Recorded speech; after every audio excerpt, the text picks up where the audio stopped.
you, in essence, except for the physical body, you, the person of you, already exists in the invisible realm, with a relationship with the physical, yes, but that's not the essence of who or what you are. So, and you are essentially invisible.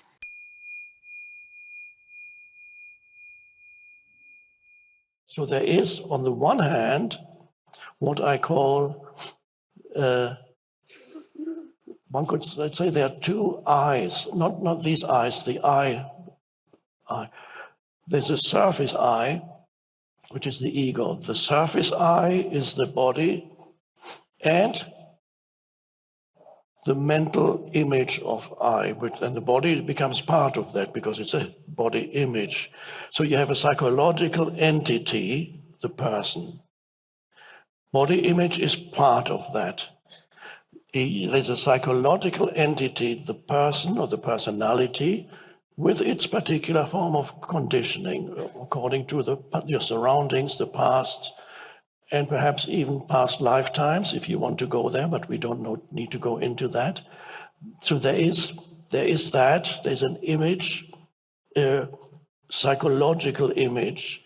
Now, before we go deeper, important fact to realize is, and it's so obvious, but most humans don't realize that, the physical body, that is the part that you can touch and has a physical presence. The psychological you, actually, yes, it has an association with the functioning of your brain and the neurons of your brain and so on, but it is not just that. Your psychological self is, in essence, invisible.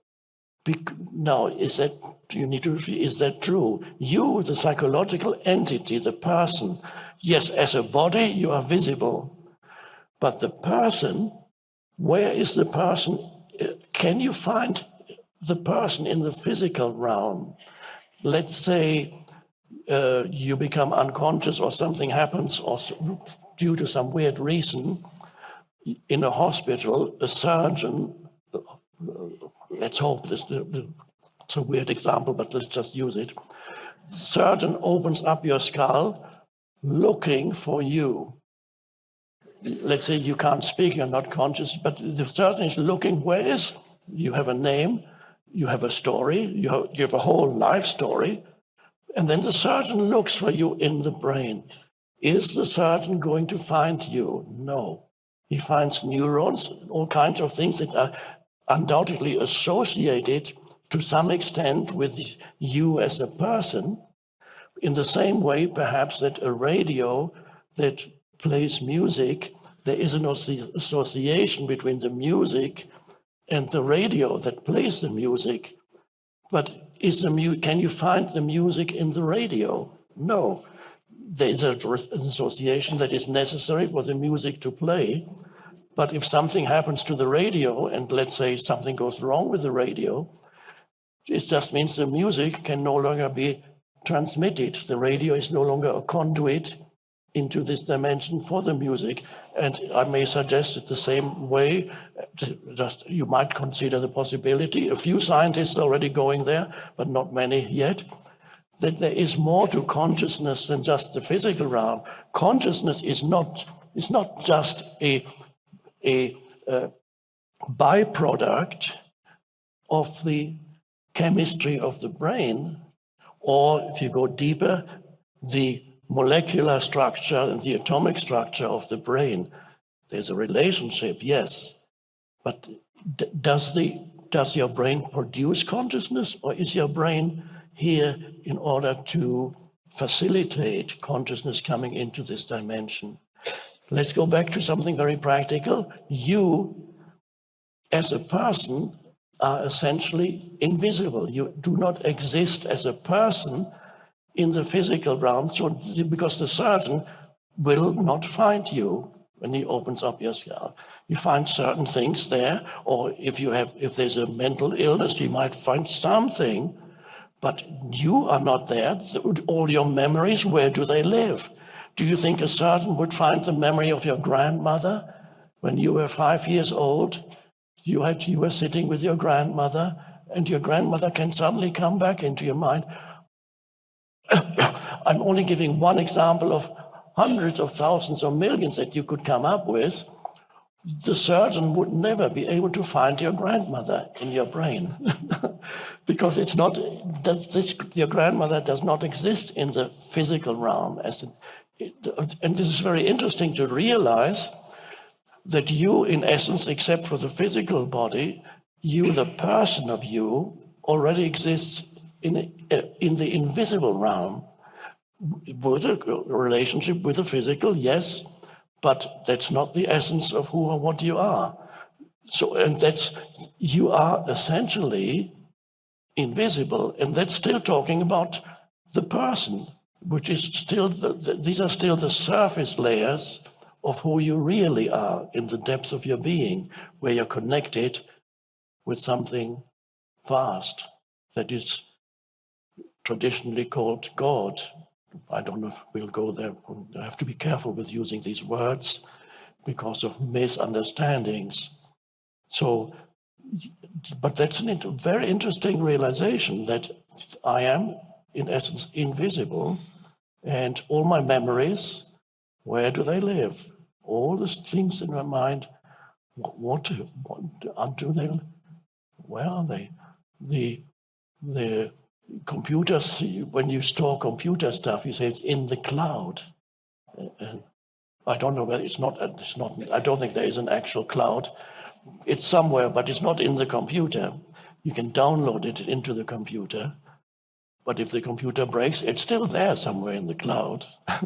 Maybe that's not the best analogy, but so, but all this, the person, even though the person already exists in the, by the way, that means you as a person, there's already, this invisible realm is actually already another dimension that is not part of this physical dimension.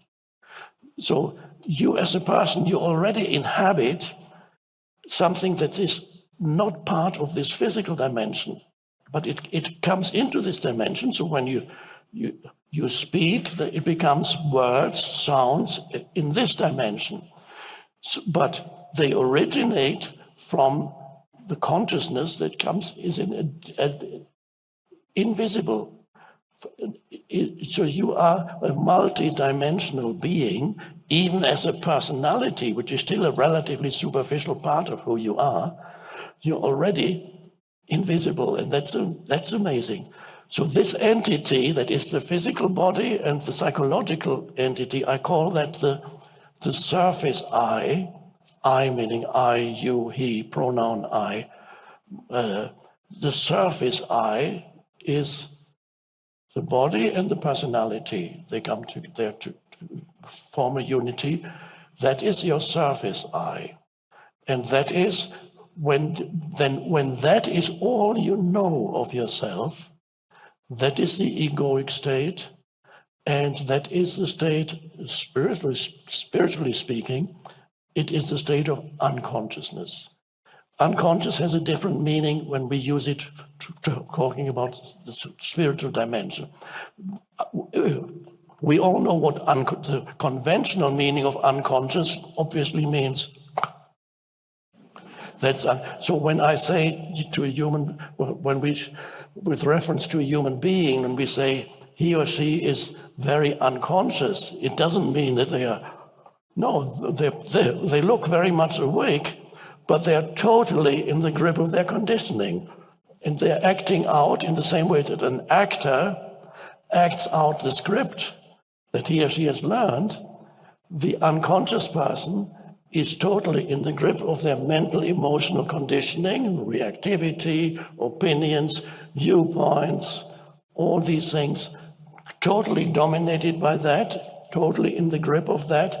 And therefore, we use the term unconscious to describe a human, spiritually speaking, not actually unconscious in conventional terms, but in spiritual terms, many, many humans on this planet are still really unconscious, which means they have not awakened to the deeper dimension, or higher if you prefer that word. They have not awakened to the deeper dimension of who they are, beyond the person. So there is the surface I.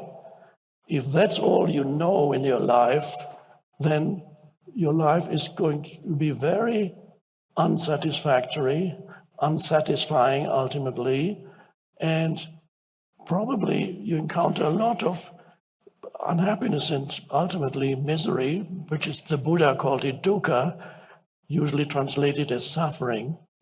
So when that is all you know, in other words, when you are an unawakened human, the unawakened human creates suffering.